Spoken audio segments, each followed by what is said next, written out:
An madugangan ang kapasidad kan probinsya nin Albay kontra kalamidad, ini an obheto kan ginibong pagtiripon kasudma. Entre gobyerno probinsyal kan Albay, representante kan United Nations Development Program o UNDP, asin Australian Embassy in the Philippines.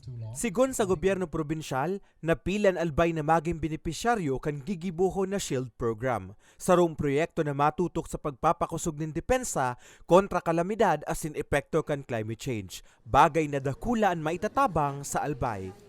Communication.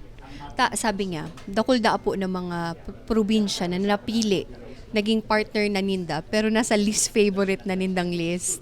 Kasi baka diin na nakikipag-olay o kulang na sa coordination. So para po mapakusog ining partnership, coordination, close coordination talaga, communication. Pero may man iyan pigtataram ni Gov, pig-welcome niya talaga ang mga partnerships na arog kaini. Apwera sa climate change and disaster resiliency, prioridad man mapakusog sa proyekto ang health o mga programa sa salud, agrikultura, urban mobility o transportation asin digitalization.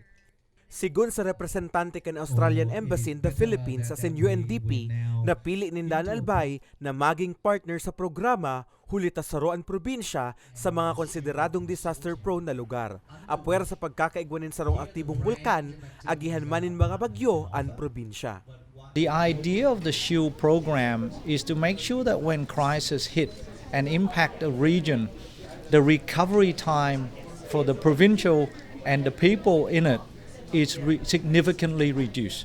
So then the cost to those people when they're impacted by disaster is not going to continue to drive them into poverty, but actually help them. And Philippines is one of the country in the world when it comes to disaster risk is one of the country affected really badly. So the whole issue of preparedness and preparing the people in a resilience angle will become very important.